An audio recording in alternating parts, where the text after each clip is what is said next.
Hello friends, lines and angles exercise 10.4 question number 20. In figure 10.115 AB is parallel to CD, CD is parallel to EF and GH is parallel to KL. Find angle HKL. So this is question number 20. इसमें हमें ये figure दिया हुआ है. Figure में हमें बोला हुआ है ABCDEF ये तीनों लाइंस पैरेलल है, यानी कि AB CD और EF ये तीनों लाइंस पैरेलल है. Second thing is GH is parallel to KL. ये GH और ये KL ये दोनों भी पैरेलल है. हमें फाइंड क्या करना है? हमें फाइंड करना है एंगल HKL. हमें एंगल HKL फाइंड करना है. तो उसमें हमें कंस्ट्रक्शन करना पड़ेगा. तो उसका कंस्ट्रक्शन देखते हैं. जैसे कि उन्होंने कहा GH और KL पैरेलल है, तो हम इस लाइन को एंगल KL को हम एक्सटेंड कर सकते हैं ऐसे.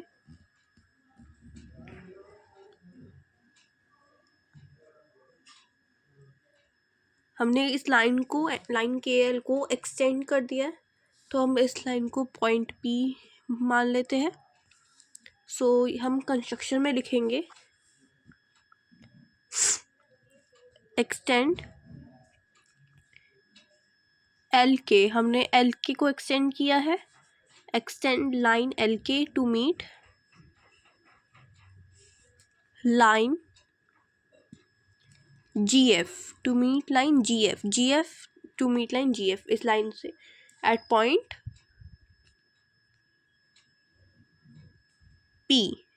सो ये हमारा कंस्ट्रक्शन था. अब हम इसका सोल्यूशन देखते हैं.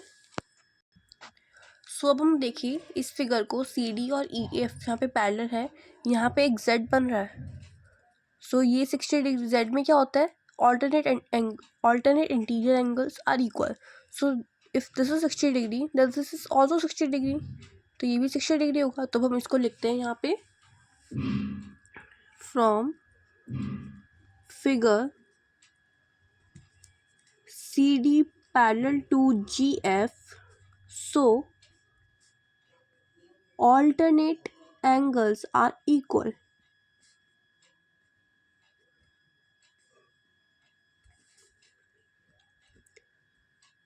So angle CHG is equal to angle HGP. ये एंगल है इज इक्वल टू 60 डिग्री. सो ये हमारा रीज़न था कि ऑल्टरनेट एंगल्स आर इक्वल. सो अब हम लिखेंगे एंगल HGP. सो देखो पहले एंगल HGP ये एंगल देखो. सो आपको दिख रहा है angle HGP is equal to angle, लिख लेते हैं हम साथ में, is equal to angle KPF. अब मैं बताती हूँ क्यों होगा इक्वल. KPF को देखें और HGP को देखें तो हमें दिख रही है दोनों पैरेलल लाइंस. ये दोनों लाइंस पैरेलल है और ये 60 डिग्री है. So this is also 60 degree. Why? Because corresponding angles are equal. So हम लिखेंगे is equal to 60 degree because in parallel lines corresponding angles are equals.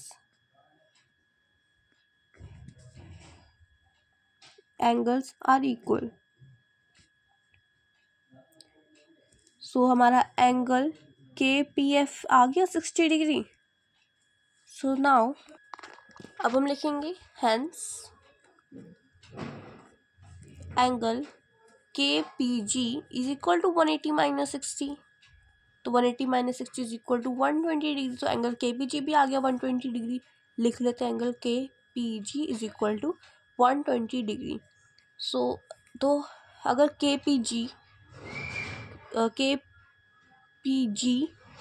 एक सेकेंड.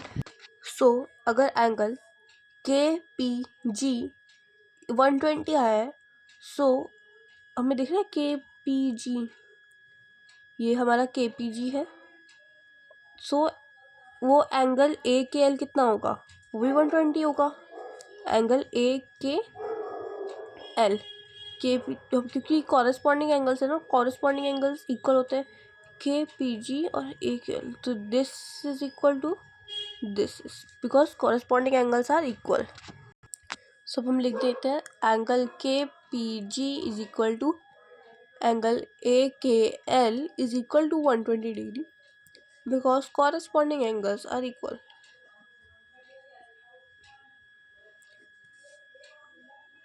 Angles are equal. सो भी हो गया. अब हम देख रहे हैं AKH एंगल AKH हमें दिख रहा है ये Z बन रहा है. सो अगर ये 25 डिग्री है तो ये भी 25 होगा because alternate interior angles are equal. So और एंगल तो हम लिखेंगे angle AKH is equal to angle KHD is equal to 25 degree because alternate interior angles are equal. So हमारा एंगल KHD भी 25 डिग्री आ गया. देयरफॉर ये हमारा आंसर है. देयरफॉर एंगल KHL जो हमें फाइंड करना था is equal to angle AKH plus angle AKL. So angle AKH हमने फाइंड किया था कितना है 25 डिग्री प्लस एंगल AKL जो भी हमने फाइंड किया था एंगल AKL. हमारा एंगल AKL देखो 120 डिग्री आया. सो 145 degree is the answer. Angle KHL is equal to 145 degree. Answer. Thank you.